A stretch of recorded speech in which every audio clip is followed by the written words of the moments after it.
When you think about history's greatest redemption stories, the Indian Emperor Ashoka is always near the top of the list.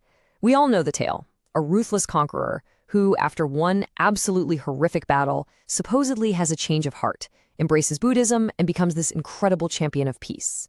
Right? This is the story we've all heard. The idea that this single war transformed Ashoka the Fierce into Ashoka the Pious, a man so utterly shaken by the suffering he caused that he just renounced violence forever.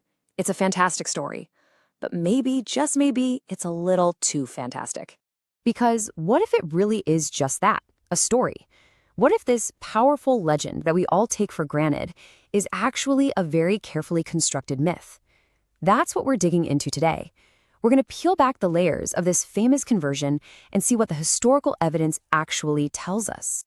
All right, so let's just quickly set the scene with the legend as we know it. We're talking 261 BC. Ashoka, the ruler of the massive Magadhan Empire, has his sights set on conquering the kingdom of Kalinga. It was pretty much the last piece of the puzzle to complete his domain. So the battle happens, and it's an absolute bloodbath. We're talking hundreds of thousands of people killed or deported. The story goes that seeing this level of carnage filled Ashoka with this deep, profound remorse, and that's what led him to convert to Buddhism and adopt this whole policy of nonviolence. It's a really neat, compelling story, but yeah, maybe a little too neat. So this is where we start poking some holes in the narrative.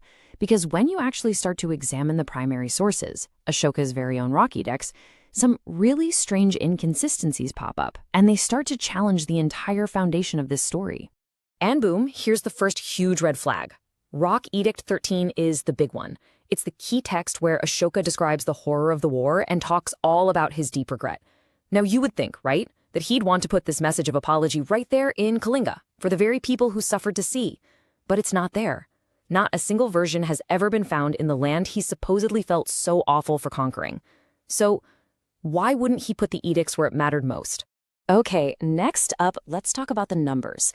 The sheer scale of the conflict, the number of casualties, is totally central to the power of this legend. But when we look a little closer, do those numbers really add up? So Rock Edict 13 suggests that the combined armies numbered around 500,000 soldiers. To put that into perspective, that is a truly staggering number for the 3rd century BC. An army on that scale was almost unheard of. And this is where it gets really interesting. Historians have looked at the demographics, the population of Kalinga back then, and they say this number is highly improbable.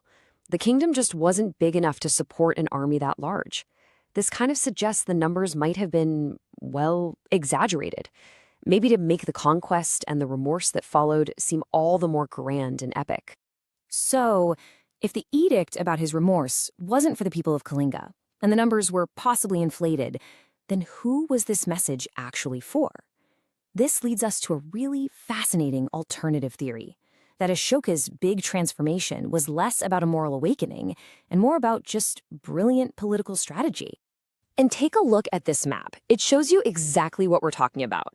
Instead of being placed in Kalinga, where the war actually happened, copies of this remorse edict were put up on the farthest borders of his empire, like here in Shahbaz Garhi, in modern-day Pakistan. That doesn't feel like an accident. It feels very, very strategic. So what was the strategy?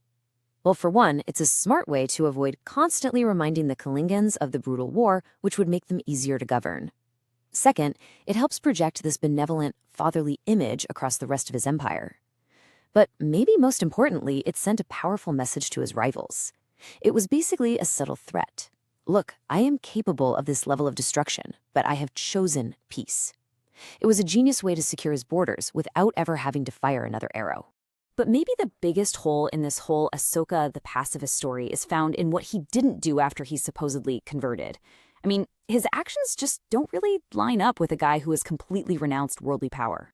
And this really lays out the contradictions perfectly. The legend says he became a pacifist, but the reality? He kept a massive army. The legend says he gave up conquest, but he never freed Kalinga and kept profiting from its wealth. It just makes you ask the question, if his remorse was so deep, why not liberate the very people whose suffering supposedly changed his entire life? This quote from our source material just sums it up perfectly. Ashoka may have put on the velvet gloves of Buddhist piety and nonviolence, But underneath, the iron hands of a powerful, pragmatic emperor were still very much there. He kept his army, and he kept it ready. So when you put all these pieces together, the missing edict in Kalinga, the probably inflated numbers, the very strategic messaging, a completely different portrait of Emperor Ashoka starts to emerge. One that is, less saintly, but honestly, way more complex and politically brilliant. The conclusion we can draw from all this is that the famous transformation from Ashoka the Fierce to Ashoka the Pious was probably more of an outward show. Underneath that pious image, he was still every inch a king, and a king who understood the immense power of propaganda in ruling a massive empire. So, this is our revised take on Ashoka. Not a saint, but a realist and an incredibly shrewd diplomat. A ruler who brilliantly used the language and the ideals of Buddhism as a tool of statecraft, a way to calm his subjects, secure his borders, and just ensure the smooth running of his regime.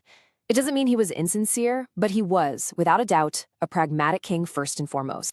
Ultimately, the story of Ahsoka is just this powerful reminder that history is rarely as simple as the legends were told. And it really makes you wonder, what other great stories from our past might reveal a much more complicated and frankly a far more interesting truth if we just decided to take a second look?